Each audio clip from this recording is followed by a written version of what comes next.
বিসমিল্লাহির রহমানির রহিম। হে সমস্ত জগতবাসী, আজ আমি আপনাদের সামনে যে আলোচনাটি নিয়ে হাজির হলাম সেটি হলো, দেখুন যে মাহে রমজান আমাদের সামনে, রমজান মাস হাজির হয়েছে। এখন আমরাও হাজির হয়েছি রোজা এবং তারাবি পালন করব। সেটি হলো, দেখুন যে একটি রোজা হলো, দেখুন মিথ্যাবাদী রোজা, আরেকটা হলো সত্য। মিথ্যাবাদী কেমন? যারা রোজা রাখে এর পাশাপাশি বিভিন্ন খারাপে লিপ্ত হয়, বিভিন্ন খারাপ কথা বলে এবং মিথ্যাও বলে, তাহলে তাদের রোজাটা একদম বেহুদা, এদের রোজা কোনো কাজে আসবে না। আচ্ছা, আর যারা, আরেকটি কথা বলা হয়, দেখেন মানুষ এই যে নামাজ পড়ে, এই নামাজ পড়ার উদ্দেশ্য কি? এই নামাজ মানুষকে অশ্লীল মন্দ কাজ থেকে ফিরিয়ে রাখে। আর এই রোজাটা কি? এই রোজাও কিন্তু মানুষকে অশ্লীল মন্দ কাজ থেকে ফিরিয়ে রাখে। এখন দেখা যায় আমরা এই রোজাটা রাখি, কিন্তু মানুষের সামনে আমরা ক্ষুধার্ত, আবার কেউ শেষবেলার দিকে বলতে থাকে, আরে ক্ষুধাটা বেশি বেড়ে গেছে, রোজাটা খুব ধরতেছে। এরকমও যারা বলবে তাদের রোজাটাও আল্লাহ কবুল করবেন না।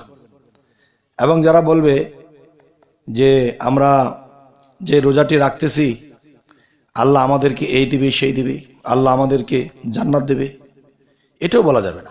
নিঃস্বার্থতা। আল্লাহর সন্তুষ্টির জন্য আমরা একদিকে রোজা রাখতেছি, আরেকদিকে হলো কি আমাদের সংযমের মাস। যেরকম আমাদের দেহের মধ্যে 6টা রিপু আছে, 10টা ইন্দ্রিয় আছে। এই 6টা রিপু এবং 10টা ইন্দ্রিয়কে কন্ট্রোল করার জন্য আমরা এই রোজা রাখি। দেখেন একজন দুর্বল মানুষ রাস্তা দিয়ে হেঁটে যাচ্ছে, তার শরীরে শক্তি নিচে হেলডোলে পড়ে যাচ্ছে, শরীরে ব্যথা আছে, বিভিন্ন দিক দিয়ে দুর্বল। তখন এই লোকটাকে কেউ খামাকা গালি দিল, তখন তার সামর্থ্য যদি থাকতো তাহলে এসে তাকে একটা গালি দিত বা এসে তাকে চর থাপ্পড় দিত। কিন্তু সে বলতেছে, তো কোক গালাগালি করুক, আমি চলে যাই।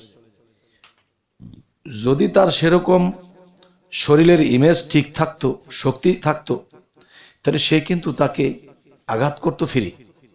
আজকে কেন সে চলে গেল? তিনি অসুস্থ, তিনি দুর্বল। তাই বলা হয়েছে আমরা যখন বৎসরে একবার রোজা রাখবো, এই রোজা রাখলে শরীর দুর্বল হবে এবং 6 রিপু এবং 10 ইন্দ্রিয় দুর্বল হয়ে যাবে। তখন এই ফাঁকে কি হবে? মানব দেহের মধ্যে যে পরমাত্মা আছে, সেই পরমাত্মা জাগ্রত হবে এবং জীব দেহটা দুর্বল হবে। আর পরমাত্মা কি? যেই রূপে আল্লাহ এই সমস্ত বিশ্বব্যাপী পালনকর্তা হিসেবে পালতেছে, চালাইতেছে, তখন সেই পরমাত্মার মধ্যে আল্লাহ নিহিত। তাই আমি বলবো, সেই আল্লাহকে আমার মধ্যে সেই 70,000 পর্দা থেকে যদি বের করতে চাই, তাহলে আমাদের এই রমজান মাসের এই রোজাগুলো রাখতে হবে এবং সঠিক মতো রাখতে হবে, যেন আমাদের দেহের মধ্যে যে উত্তেজনা শক্তি, সেটা যেন আমরা দুর্বল করে রাখি এবং সহজে রাগ গোসা না করি। তখন দেখা যাবে কি, যে আমাদের জীব দেহটা যখন দুর্বল হবে, আমাদের মধ্যে যে শয়তান আছে সেটা বাধা পড়ে যাবে। তখন আমরা আল্লাহর পথে অগ্রসর হতে আমাকে আপনাকে আর কেউ বাধা দিতে আসবে না। তাই বলবো, হে সমস্ত জগতবাসী, ঠিক এই নিয়মে এইভাবে যদি আমরা চলি, ইনশাল্লাহ আমরা আল্লাহ পর্যন্ত পৌঁছে যাব এবং আল্লাহ আমাদের উপর সন্তুষ্ট হয়ে যাবে। তবে সন্তুষ্ট সেই দিনই হবে যেই দিন এই রোজা,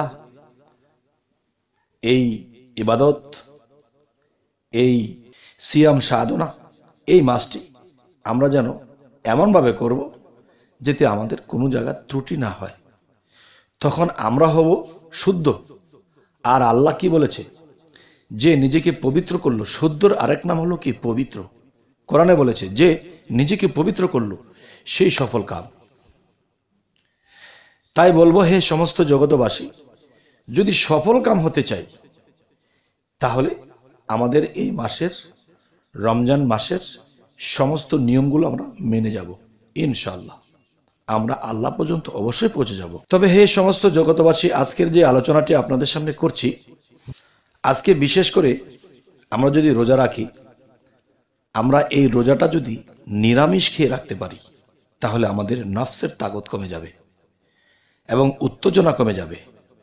আচ্ছা, মানুষ কিন্তু রোজার মাসে মাছ মাংসটা একটু বেশি খায়।